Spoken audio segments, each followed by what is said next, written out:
In the beginning God created the heavens and the earth. The earth was without form and void, and darkness was upon the face of the deep. And the Spirit of God moved upon the face of the waters.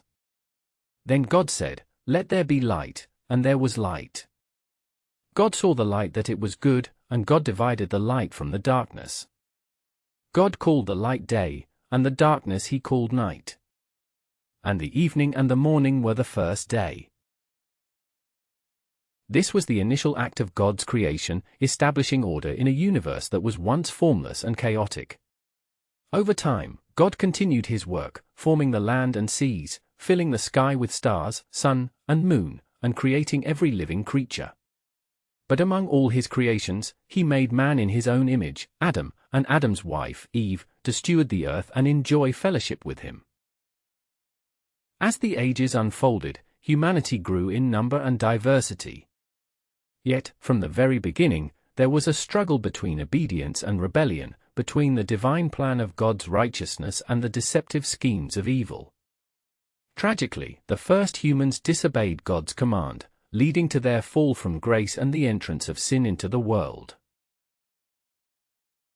But before that fall, there was a time when the heavens were filled with divine beings. Some of these beings, called angels, served God faithfully, worshipping him and carrying out his commands. Others, however, rebelled against God, seeking to exalt themselves and usurp his throne. Among these rebellious angels was one named Lucifer, the Shining One, who chose to rebel and was cast out of heaven with his followers. This rebellion set in motion a spiritual war that would influence all of creation. The fallen angels, also called demons or evil spirits, sought to corrupt God's creation, especially humanity. They tempted the first humans in the Garden of Eden, leading to sin and separation from God. In the days of Noah, the story takes a dark turn. The earth had become so corrupt and filled with violence that God was grieved in his heart. Genesis 6 describes how the wickedness of mankind grew to such a degree that God decided to send a great flood to cleanse the earth. But before the flood, a remarkable and troubling event occurred. The book of Genesis tells us that the sons of God saw the daughters of men, that they were fair, and took them as wives. From these unions came the Nephilim, a race of giants, mighty men of renown. These hybrid beings, part divine and part human, were the offspring of fallen angels and human women. The Nephilim were known for their strength, their wickedness, and their influence over the earth. The ancient writings, such as the Epic of Gilgamesh and other Sumerian texts, echo this story, describing beings of great size and power who were revered as gods. These stories often speak of blood rituals, idol worship, and society dominated by mighty rulers who descended from these divine or semi-divine beings. The biblical account and these ancient legends reveal a shared memory of a time when the spiritual and physical worlds were intertwined in chaos and darkness. God, seeing the wickedness that had filled the earth, decided to judge humanity with a flood. He chose Noah, a righteous man, to preserve life on earth. Genesis 6 describes Noah as a man blameless among the people of his time, who walked with God. God commanded Noah to build an ark, a massive vessel, to save his family and pairs of every living creature from the coming deluge. Noah obeyed, and for many years, he prepared the ark according to God's instructions. When the floodwaters came, covering the earth and destroying every living thing not aboard the ark, Noah and his family were spared. The flood was a divine judgment, purging the earth of the corruption caused by the Nephilim and the fallen angels' influence. After the waters receded, Noah's family stepped out onto the dry land. God made a covenant with Noah, promising never again to destroy the earth with a flood. The rainbow became a sign of this everlasting promise. Yet, the story does not end there. The descendants of Noah began to repopulate the earth. His 3 sons, Shem, Ham, and Japheth, became the ancestors of all nations. As they spread across the earth, humanity's language was unified, and they worked together to build a city and a tower that reached to the heavens, the Tower of Babel.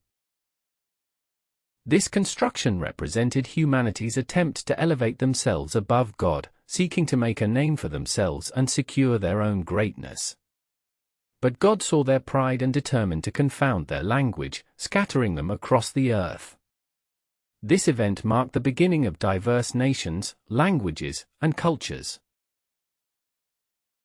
In the course of history, many of these nations carried stories of a great flood and divine beings who interacted with humans. The Sumerians, who settled in the fertile plains of Mesopotamia, called themselves the Blackhead people, a name that signified their identity and their desire to distinguish themselves from others.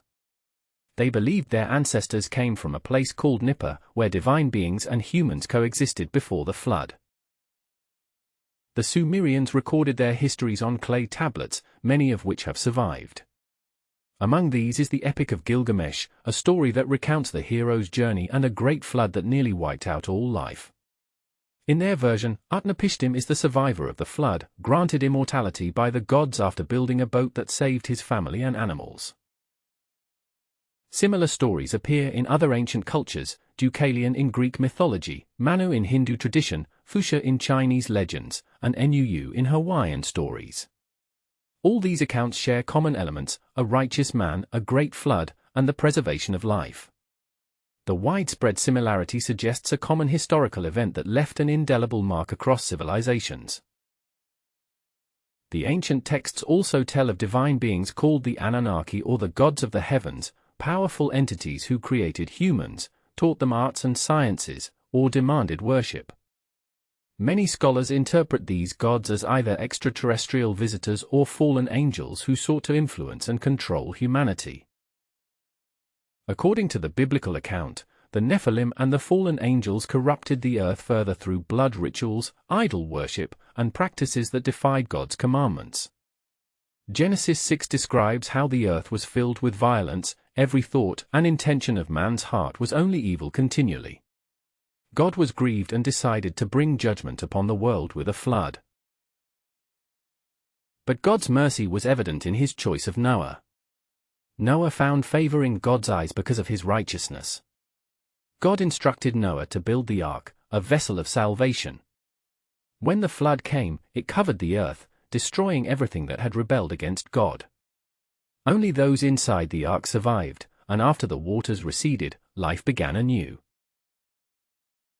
The post-flood world was populated by Noah's descendants, who spread out into different regions and established civilizations. These nations inherited the stories and beliefs of their ancestors, some retaining memories of divine beings, others creating new gods and mythologies. The descendants of Shem, particularly, became the Semitic peoples, including the Hebrews, Arabs, and others.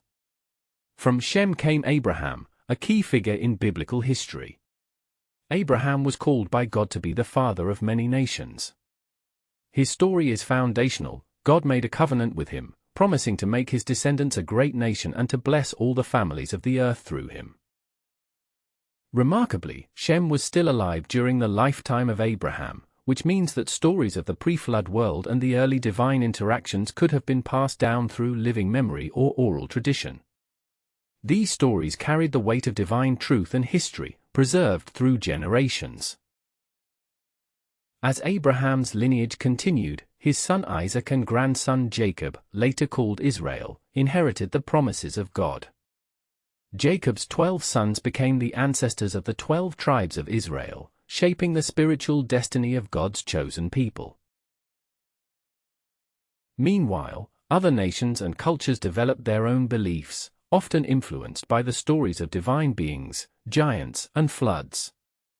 The Tower of Babel, a monument to human pride, was a pivotal event that scattered people and languages, leading to the diversity of nations we see today. Throughout history, civilizations built their identities around stories of divine origins, heroic ancestors, and cosmic battles. These stories often intertwined with their religious practices, rituals, and societal laws, yet the core message was clear: humanity was created by and for God, but sin and rebellion had led many astray. The biblical narrative and ancient records reveal a consistent theme: the struggle between good and evil, divine truth and human deception. The fallen angels and Nephilim sought to lead humanity away from God's plan, but God's mercy and justice prevailed through judgment and salvation. Today, as we reflect on these ancient stories, we see that they are not just myths but echoes of real events, reminders of God's sovereignty and His desire for humanity to return to Him. The flood, the tower, the rise of nations, all point to a God who is just, merciful, and long-suffering. As we conclude this journey into the origins of humanity, the early civilizations, and their spiritual battles, remember that God's word is alive and relevant. His truths transcend time and culture, calling us back to faith, obedience, and righteousness. If this story has blessed you, please like, comment your thoughts below, and share this message with your church, family, and friends. Subscribe to our channel and turn on notifications so you won't miss future episodes as we continue to uncover the profound mysteries of God's Word and His incredible plan for humanity. Thank you for watching. Remember, the truths of the Bible are timeless and meant to be shared. Until next time, walk in faith and seek God's truth with an open heart.